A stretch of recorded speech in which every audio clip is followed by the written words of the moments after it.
चल जल्दी से डाल।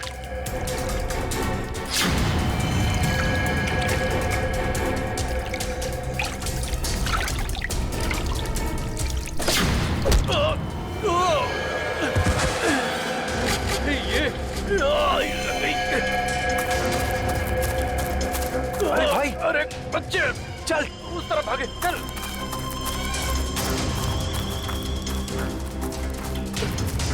जल्दी कर, कहाँ गए? जा उधर देख।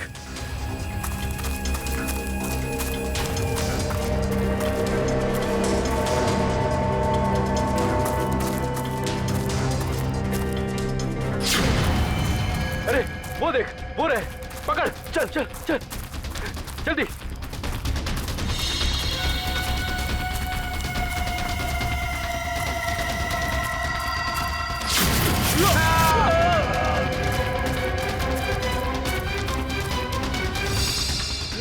वो रहे। हाँ, चल।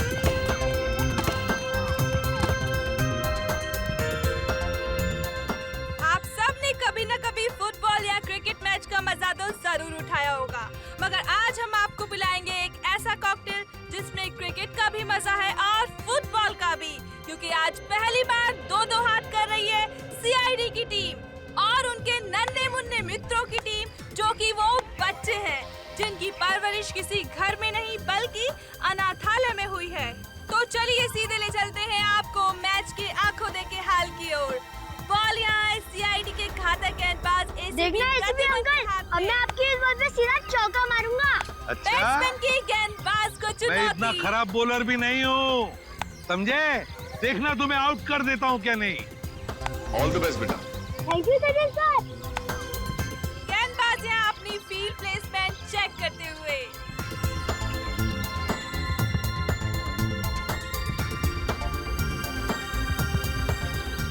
और अब रेडी? गेंद फेंकने को पूरी तरह तैयार। और ये बैट्समैन का शानदार शॉट। क्या ये छक्का जाएगा? ओह नो, ये तो बाउंड्री पे कैच हो गया। सचिन यहाँ चीते की फुर्ती के साथ गेंद की तरफ भागते हुए और ये तंबू में घुस गए। सीआईडी एक बार फिर से इस क्रिकेट मैच में नाकाम साबित हुए। अरे क्या सचिन, क्या छोड़ दिया? भाग!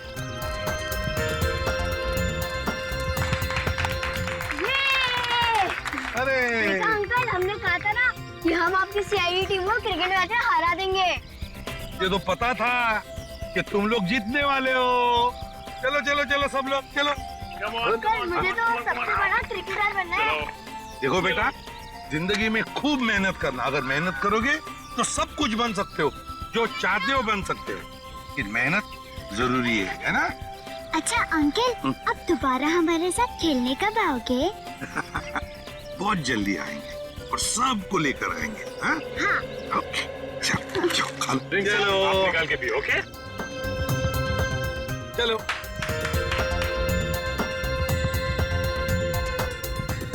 श्रेया, श्रेया लंच टाइम, सबको ले आओ। ओके। बच्चों चलो लंच ब्रेक, खाना खा लेते हैं। जंगल में गिर गई, मैं जा रही हूँ। मैं भी आता हूँ। अरे रुको, अकेले मत जाना, मैं आ रही हूँ। Sorry sorry sorry sorry sorry sorry sorry. रोना नहीं। देखो ये देखो ये देखो, टीटी मर गए। देखो गुड गर्ल, बहादुर बच्ची। जाओ इशिता, इसे लेकर जाओ, मैं तारा और चिंटू को लेकर आती हूँ। जाओ। तारा, चिंटू, तारा, चिंटू। हाँ चले गए। चिंटू प्लीज बाहर आ जाओ। तारा,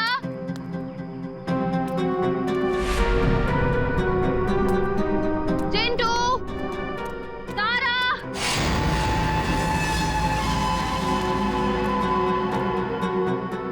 चलो यार, भूख लग रही है।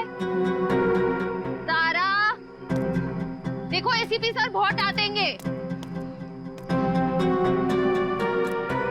चिंटू,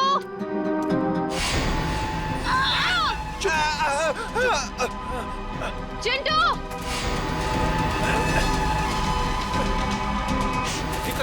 जल्दी। चिंटू!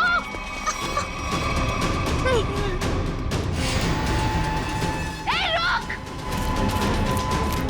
रुक जाओ नहीं तो गोली मार दूंगी। मैं सीआईडी से हूँ।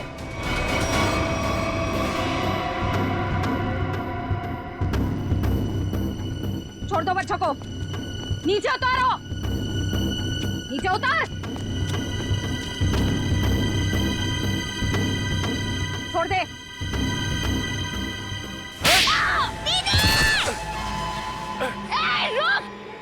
निकल जल्दी। रुक जाओ चिंटू।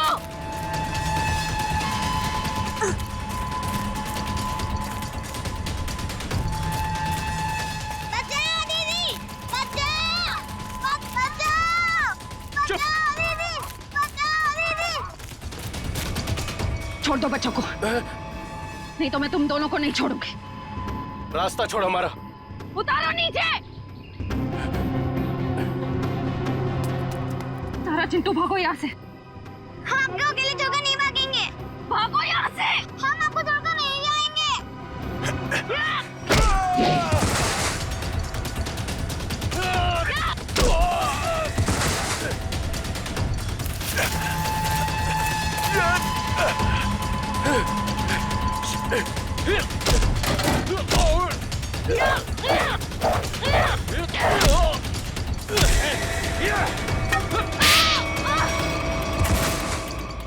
छोड़ उसको, चल यहाँ से। हाँ। चल निकल जल्दी जल्दी कर।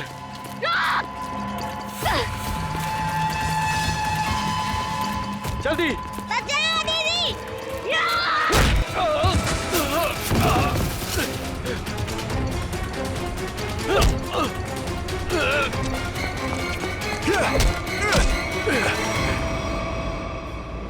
दीदी।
बाय बाय बाय नमस्ते। बाय।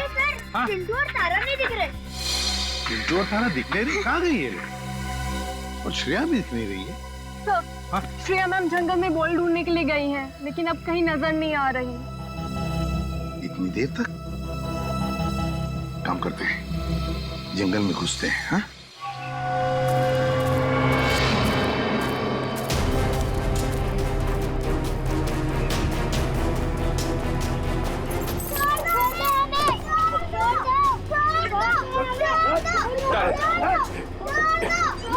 चल जल्दी।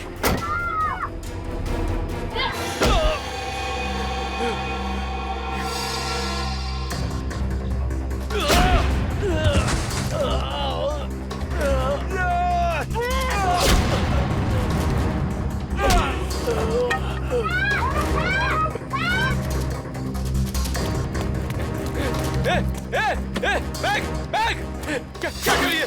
बैग बैग छोड़, निकल यहाँ से। चल जल्दी कर, चल।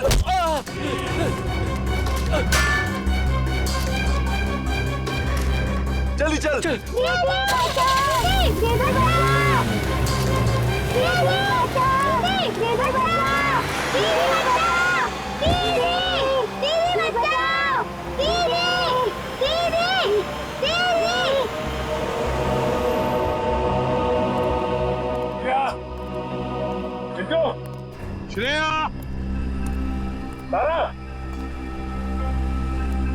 श्रेया चिंटू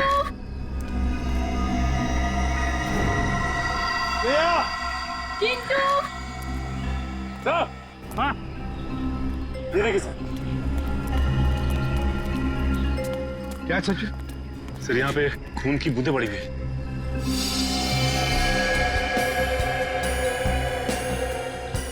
सर कहीं श्रेया मैम को कुछ हो तो नहीं गया? कुछ नहीं होगा श्रेया को, सीआईडी ऑफिसर है वो। देखते ये खून की बूंदें हमें कहां तक ले जाती है।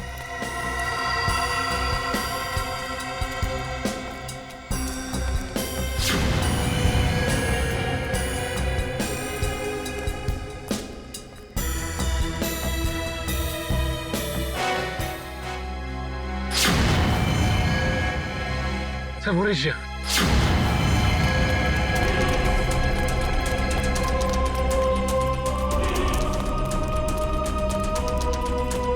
श्रेया मैम तुम श्रेया श्रेया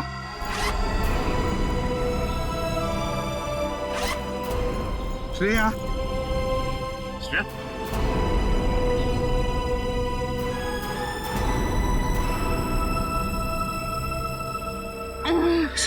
सर क्या हुआ? किसने किया ये? क्या हुआ? ब्रीफकेस। ब्रीफकेस? हाँ सर कौन सी ब्रीफकेस? वो ब्रीफकेस उधर। सचिन देखो जरा, जाओ। श्रेया किसने किया है? बच्चे कहाँ हैं? कहाँ है बच्चे? सर वो तारा और चिंटू को दो गुंडे उठाकर लेकर गए थे। तुमने देखा उनके चेहरे? देखे उनके? नहीं सर, उन्होंने मास्क पहने हुए थे। एक व्हाइट कलर की वैन में दोनों बच्चों को उठाकर लेकर गए वो।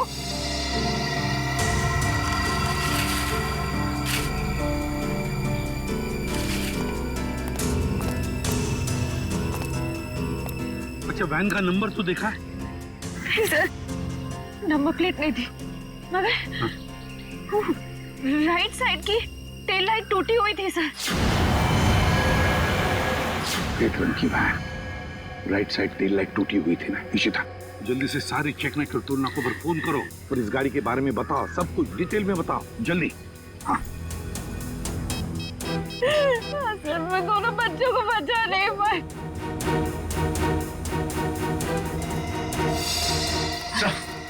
हाँ ये रहा वो ब्रीफकेस।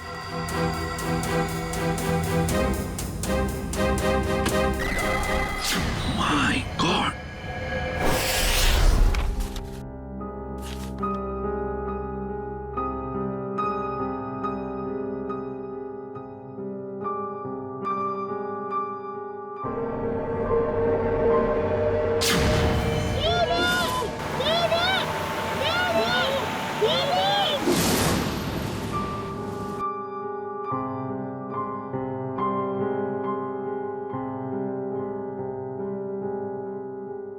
श्रेया मैम,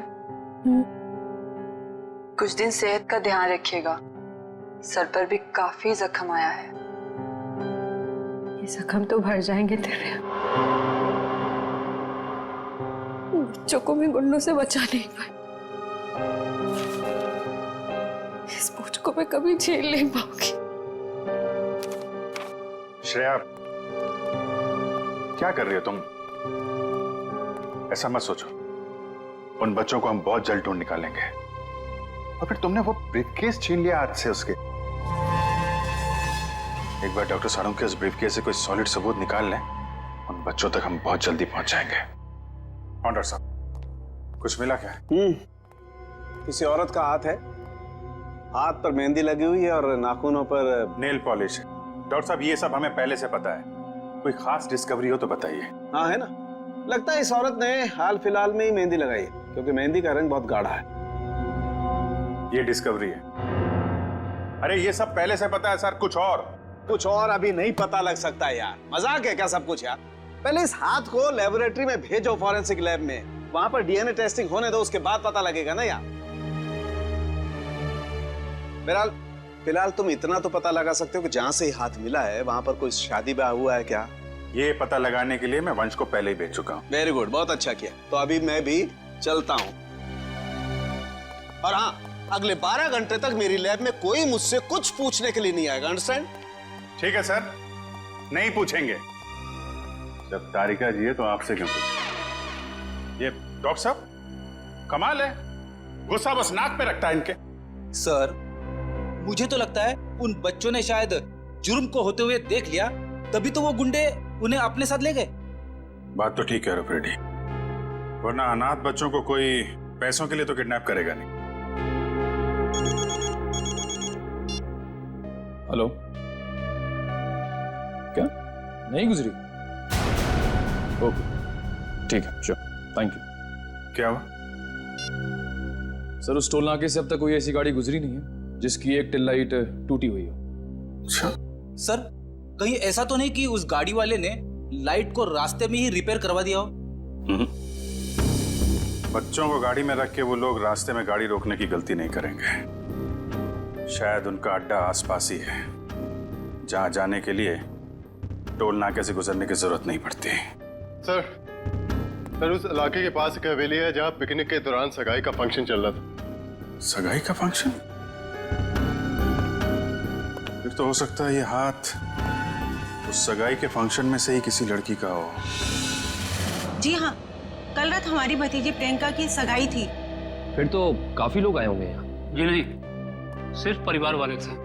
सारे परिवार वाले अभी यहाँ पर हैं? हाँ, सिवाय प्रियंका के। आप? मैं प्रियंका का मंगेतर डॉक्टर रमन। रमन जी, प्रियंका क्यों नहीं है? वो दीदी इस वक्त अपने कमरे में सो रही हैं। देखिए, हमारा उनसे मिलना बहुत जरूरी है। पर बात क्या? रमन जी, आप हमें सिर्फ उनका कमरा दिखा दीजिए प्लीज। आइए, चलिए।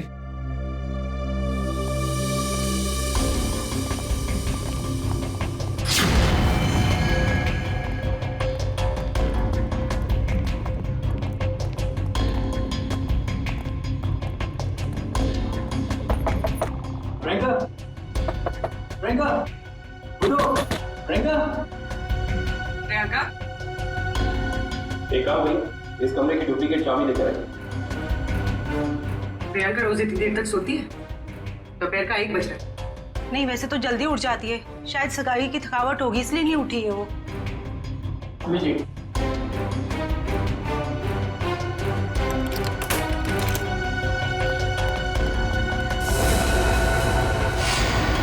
प्रियंका, प्रियंका, प्रियंका का हाथ कहाँ गया? प्लीज प्लीज आप बाहर चलिए। Sir please. Sir, she is dead. जिस बात का शक था वही हुआ।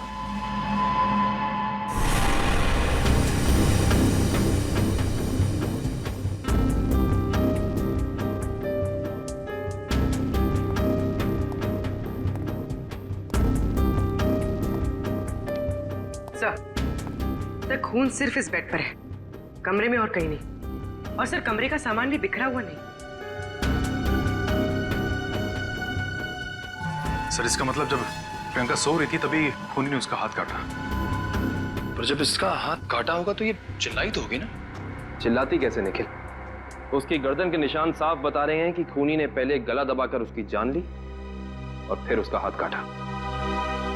पर अगर खूनी ने प्रियंका को मार ही डाला था, फिर उसका हाथ क्यों काटा? और हाथ काट के उसे ब्रीफकेस में क्यों लेके जा रहा था? एक काम करते, इस कमरे की सही से तलाशी लेते।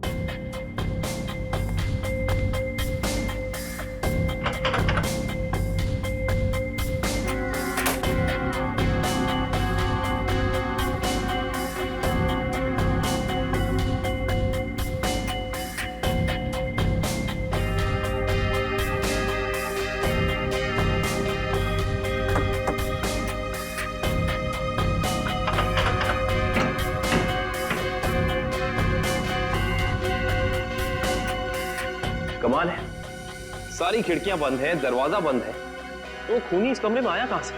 हाँ सर, और कोई खुफिया रास्ता भी नहीं है यहाँ पर। बाथरूम की खिड़की इतनी छोटी है कि कोई इंसान उसमें से अंदर आ ही नहीं सकता। इसका मतलब खूनी जो कोई भी है वो अंदर का ही है। वो चुपचाप दबे पांव कमरे में आया, खून किया, फिर आराम से चला गया। आज ही मैंने उसे अपने क्लिनिक से कई बार फोन किया, उसने फोन पिक नहीं किया। मुझे उसी समय समझ आना चाहिए था। नियति को कौन बदल सकता है? किसी का खून होना नियति की बात नहीं, बल्कि जुर्म होता है। अब ये बताइए कि इस कमरे में सगाई के बाद प्रियंका से मिलने कौन कौन आया था?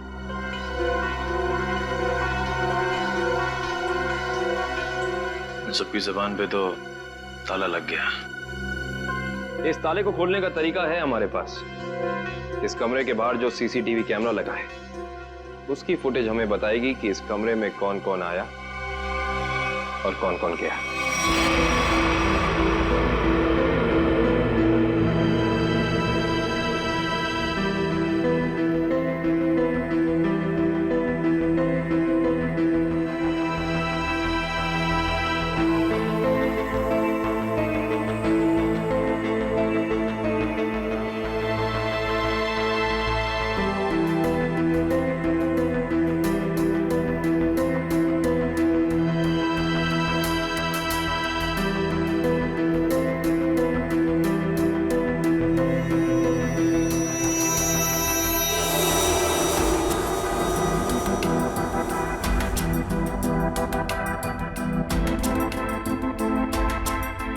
थोड़ा फॉरवर्ड करना पूरी।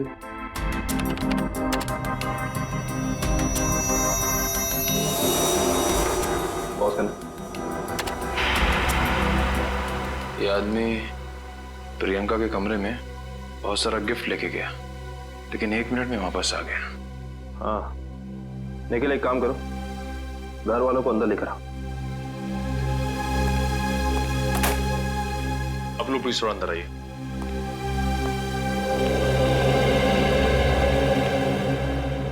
आइए। आप लोग इस आदमी को जानते हैं? ये हमारे होटल का मैनेजर है। अच्छा, पहले तो दिखा नहीं। मैनेजर को लेकर आना। Yes sir. थोड़ा फॉरवर्ड।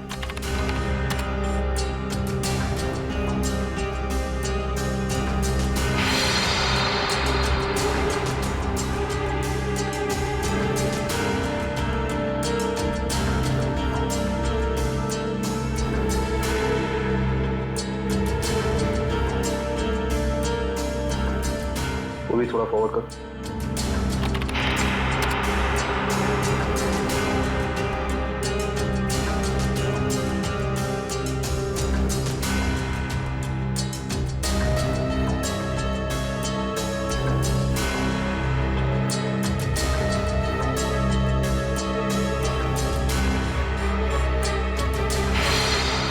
पॉज कर। बस है। सर ये लड़की 1:30 बजे कमरे के अंदर गई और 2 घंटे के बाद बाहर निकली।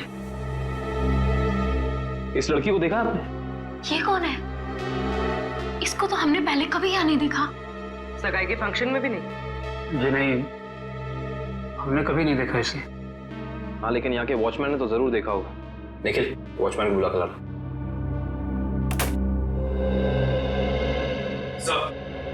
सब जगह देख लिया मगर मैनेजर कहीं मिला नहीं सर। मिला नहीं? सुबह तो यही था, शायद मार्केट गया होगा सब्जी लेने के लिए।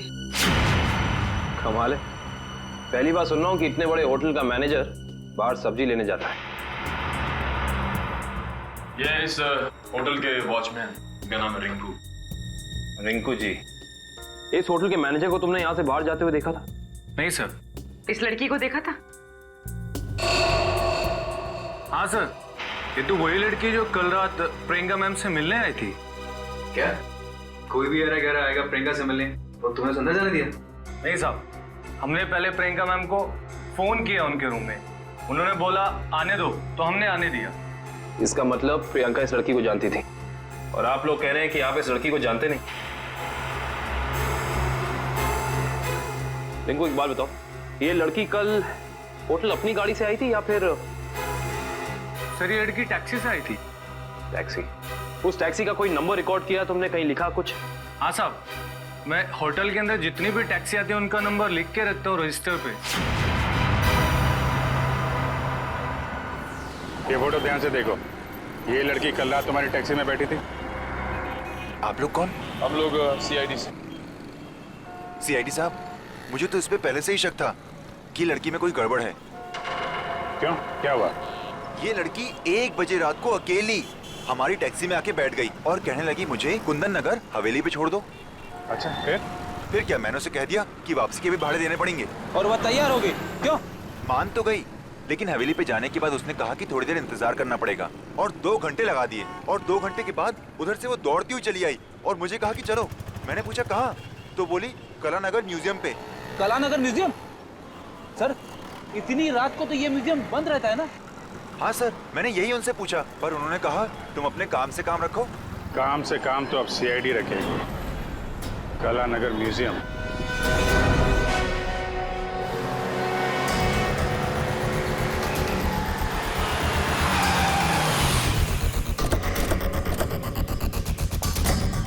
टोल नाके से पहले यही वो घना जंगल है जहाँ पे वैन छिपाई जा सकती है। हाँ सचिन, वैन यहीं कहीं होनी चाहिए, चेक करना पड़ेगा।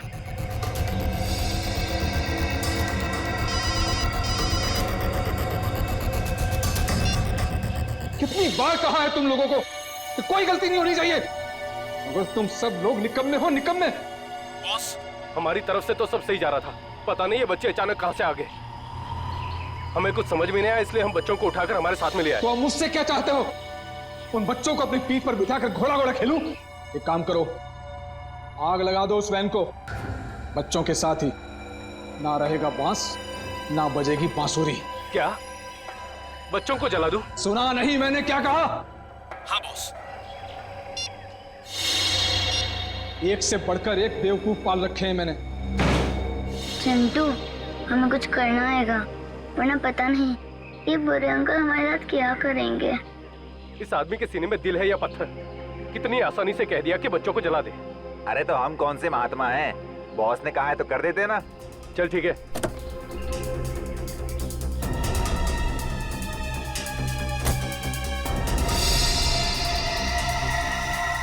ए, जल्दी करना। अरे रुकना, हलवा है क्या? कर रहा हूँ ना। ये ले, पकड़। चल जल्दी से डाल।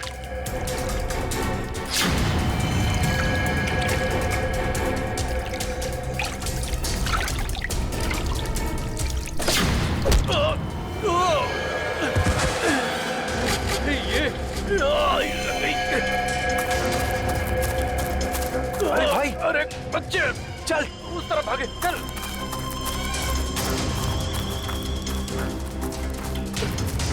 जल्दी कर, कहाँ गए? जा उधर देख।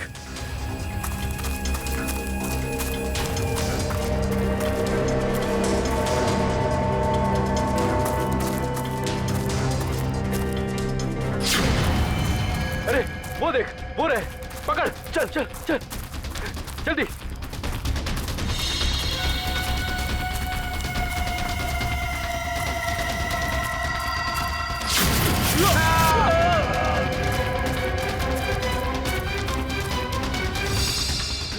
पूरे। हाँ, चल चल।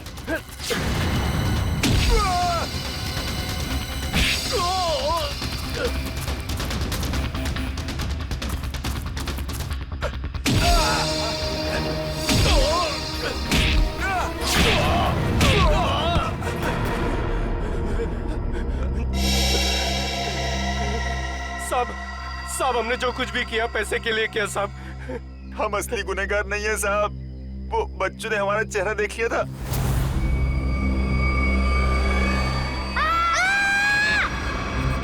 इसलिए हम उन्हें अपने साथ उठा लाए। कौन है असली गुनहगार? बोल, नाम बता उसका।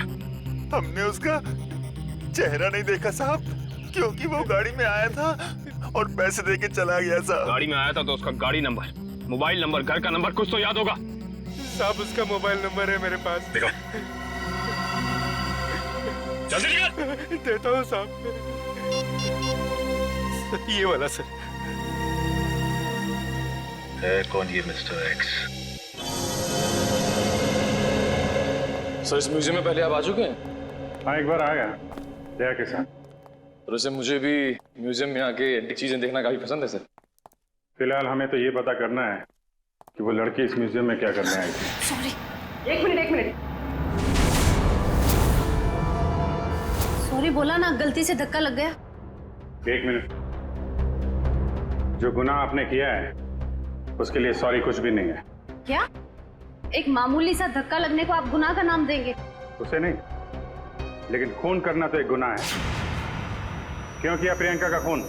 क्या उनका खून हो गया? ये नहीं हो सकता।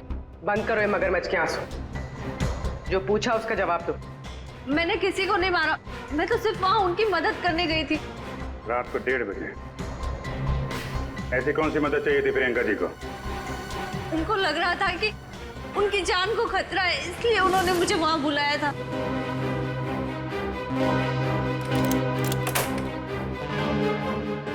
थैंक गॉड तुम आ गए।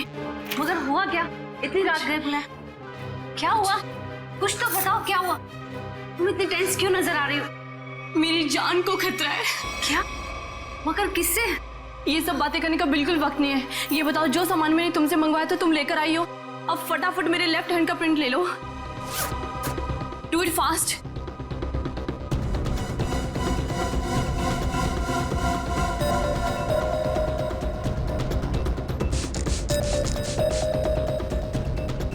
अपना लेफ्ट हैंड यहाँ रखो।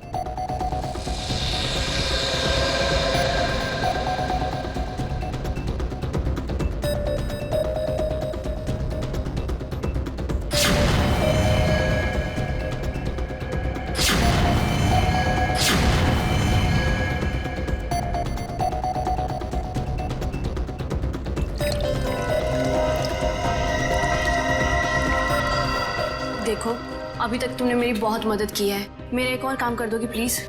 काला नगर के म्यूजियम में जाके ये हैंडप्रिंट और अंगूठी मिस्टर सुमेश को जाकर दे देना प्लीज। पर ये सब क्यों? ये सब मैं तुम्हें अभी नहीं बता सकती। तुम अभी जाकर म्यूजियम में मिस्टर सुमेश को मिलोगी। जी राजकुमारी जी। और सुनो, काम हो जाने के बाद ये अंगूठी मेरे सिवाय किसी को मत देना। अगर मुझे कुछ हो जाए तब भी नहीं, ओके?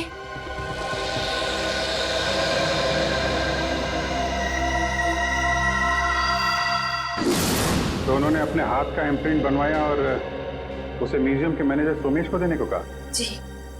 मगर उसने अपने हाथ का इम्प्रिंट बनवाया क्यों? वो तो मुझे नहीं मालूम। आप जरा वो अंगूठी दीजिए जो प्रियंका जी ने आपको दी।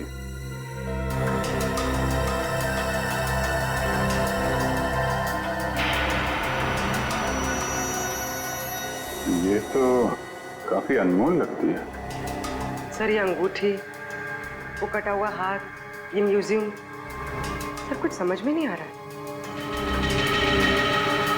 इसका जवाब तो अभी ये मैनेजर सोमेश जी देंगे। ये बहुत प्रसिद्ध और पुरानी पेंटिंग है। राजा रवि प्रताप ने इसे बनवाया था। इस तरह की कलाकारी करने का उसे बहुत शौक था। Mister Somesh. Yes. CID. CID? क्या बात है सर? जरा इधर आइए, आपसे कुछ बात करनी थी। कीजिए ना सर, मुझसे कोई गलती हुई क्या? नहीं, वो बात नहीं है। आप जरा ये अंगूठी देखिए, इसे पहचानते हैं? जी हाँ, ये राजकुमारी प्रियंका जी की अंगूठी है। आपके पास कैसे आई? ये हमें रागनी ने दी है। अभी गई है ना म्यूजियम से बाहर, वो ये अंगूठी और राजकुमारी के हाथों का इम्प्रिंट लेके आई थी, है ना? जी हाँ, इस म्यूजियम में काफी सारे राजघरानों के जो यहाँ के ट्रस्टीज हैं, उनके पर्सनल लॉकर्स हैं। जब कभी खास एग्जीबिशन होता है तभी हमारे लॉकर में रखे हुए पुश्तानी हीरे जेवरात हम उसमें पेश करते हैं। लेकिन लॉकर्स खोलने के लिए लॉकर्स के मालिक को आना पड़ता होगा ना यहाँ पे? जी नहीं, ये जरूरी नहीं। कभी कभी मालिक अपने खास आदमी को भेजकर लॉकर खुलवाते हैं, क्योंकि यहाँ फुल सिक्योरिटी है और हर एंटीक रजिस्टर है। I see। हम वो प्रियंका जी का लॉकर देख सकते हैं? क्यों नहीं, आइए।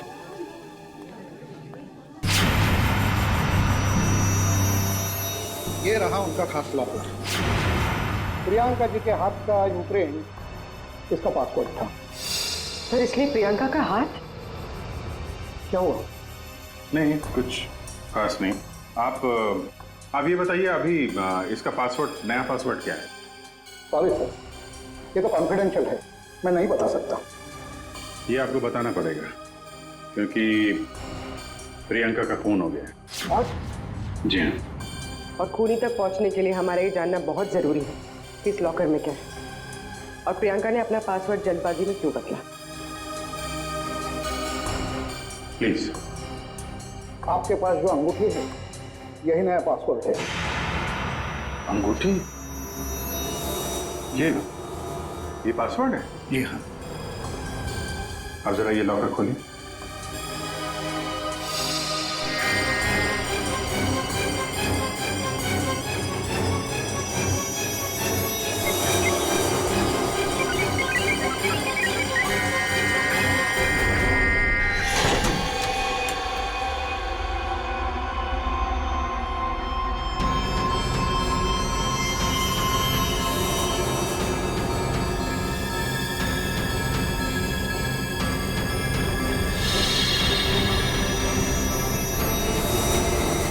इतने सारे जेवर? मतलब सर ये सब कुछ इसके लिए हुआ? लग तो ऐसा ही रहा है।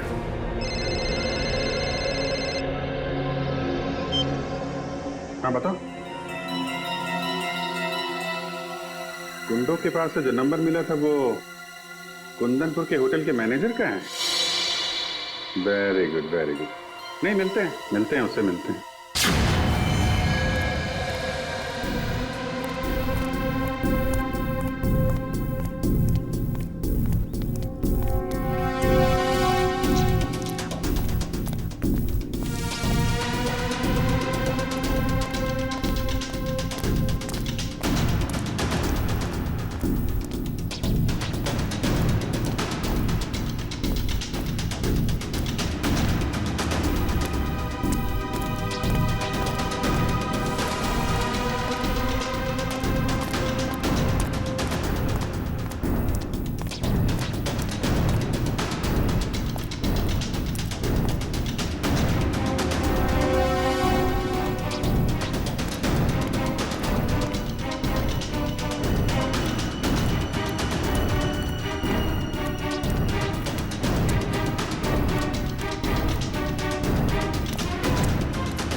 चलो अच्छा हुआ घर पे पहुंच गया।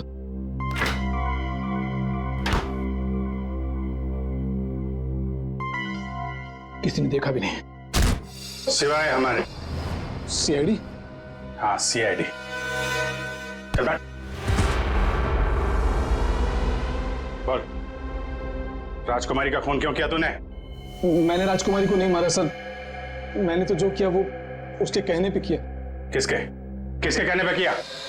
पता नहीं सर, मुझे तो एक पर्ची मिली थी, उस पे लिखा था कि मैं राजकुमारी के कमरे की खिड़की खुली छोड़ दूं।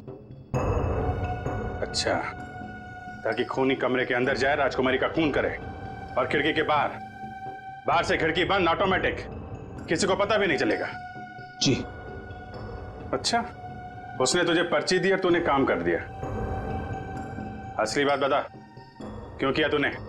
सर वो उसने मुझे धमकी दी थी कि अगर मैंने उसकी मदद नहीं की तो मेरे अतीत के बारे में सबको बता देगा कि मैं जेल गया था।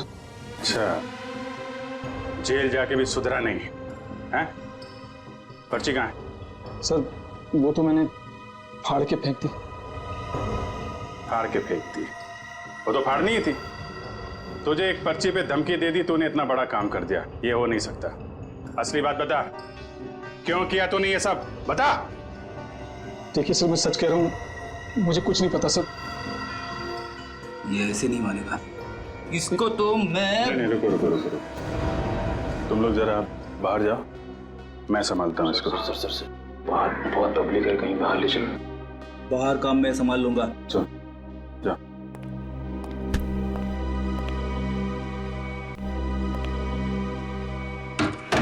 देख ये क्या कर रहा है? देख रहा है, हमें मालूम ही है तूने किसी के कहने पे किया है, और वो कौन है वो तो हम पता लगा ही लेंगे।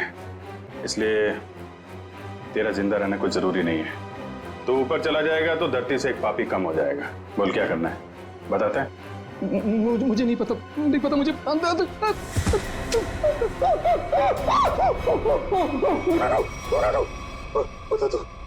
बोल। मुझे 10 लाख रुपए दिए थे उसने। 10 लाख रुपए। आजा भाई। 10 लाख रुपए का चक्कर है। चल, पैसे कहाँ हैं? पैसे दिखा। हाँ, अंदर है। निकाल। लाता हूँ। सर, नुस्खा काम आ गया।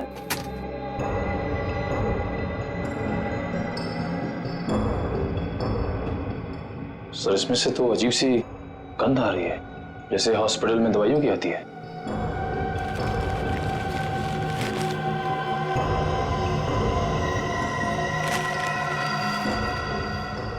मुख में से नहीं है, अखबार में से आ रही है। एक मिनट सर, सर इस पे कुछ नंबर लिखा हुआ है। 82184। तो घर का एड्रेस लिखा है। दवाई की स्मेल और ये घर का एड्रेस। अब समझ में आया वो पर्ची दी किसने थी। कितनी बार उसे समझाया कि हमारा अभी मिलना ठीक नहीं है, लेकिन फिर भी पता नहीं वो क्यों मुझसे मिलना चाहता है। This better be important. Yes, it is important. मेरा तुमसे मिलना बहुत जरूरी, क्योंकि मुझे मेरा पैसा चाहिए अभी। कैसा पैसा? पैसा कैसा होता है अभी ये भी तुम्हें समझाना पड़ेगा। जब प्लान ही फेल हो गया तो पैसे का तो सवाल ही नहीं उठता। तुम्हारी गलतियों का खामियाजा मैं क्यों भुगतूं? प्रियंका से शादी करने के बाद मैं वैसे भी करोड़पति बनने वाला था, और तुमने मुझे गलत राह पे चलाया, और इसकी सजा तुम्हें भुगतनी होगी। देखो, मैं तुम्हारा दुख समझ सकता हूं, लेकिन जब लॉटरी लगी नहीं तो इनाम बांटने का सवाल कहां से उठता है? लॉटरी तो लगी है, सीआईडी वाली। सीआईडी? और इनाम भी बहुत जबरदस्त मिलेगा अंकल जी। रमन, तुमने सीआईडी को बुलाया है? जब पार्टनरशिप की है तो जेल अकेले कैसे जाता? क्या मतलब? मतलब मैं समझाता हूं। जब हमें होटल के मैनेजर के घर से न्यूज़पेपर में इस डॉक्टर के क्लिनिक का एड्रेस मिला, तो हम समझ गए थे कि प्रियंका के मर्डर में पहला मोहरा ये डॉक्टर है। मगर हमें पता चल गया था कि इस डॉक्टर में इतनी हिम्मत नहीं कि किसी का खून कर सके। तब हमने एक प्लान बनाया।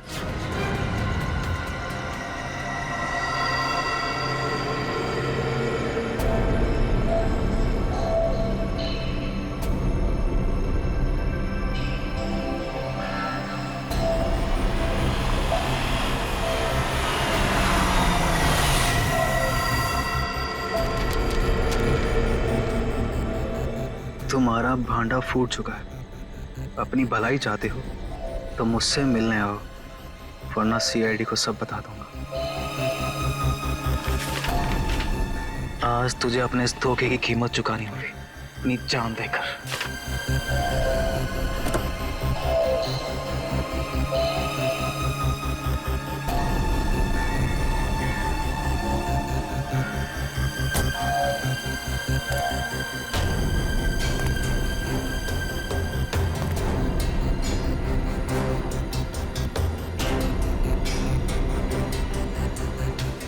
कहाँ हो तुम? अब चूहे की तरह बिल में छिपके क्या बैठ गए हो? लो, मैं आ गया। क्या हुआ? डर गए क्या? अब डरने की बारी तुम्हारी है।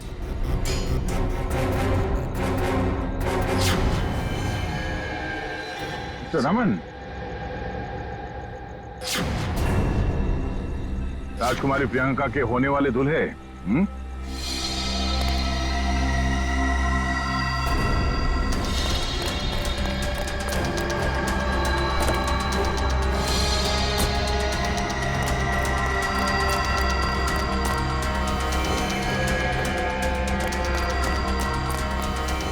बहुत बड़ा धक्का लगा। हम यहाँ पे देख रहे हैं।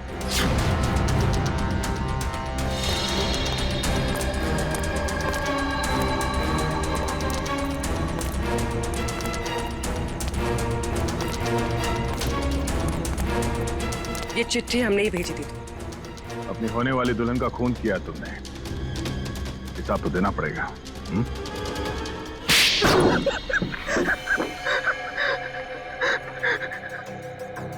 ठीक है रे आप लोग, हमने ये सब प्रियंका की दौलत पाने के लिए किया था। हाँ, और अब फटाफट अपने पार्टनर का नाम बता दे जिसके साथ मिलके तूने ये पूरी खिचड़ी पकाई है। चलो अब फांसी के फंदे के लिए तैयार हो जाओ। अरे इसके पहले मैं तुम लोग को ऊपर पहुंचा दूंगा।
अरे अंकल जी, जेल यहाँ से बहुत दूर है, उम्र भी हो गई है, भाग नहीं पाएंगे।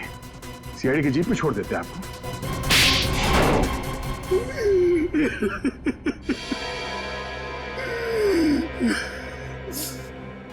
कहने को तो प्रियंका मेरी भतीजी थी, लेकिन भाई साहब की मौत के बाद मैंने ही प्रियंका को पाल पोस कर बड़ा किया, एक बाप का फर्ज निभाया।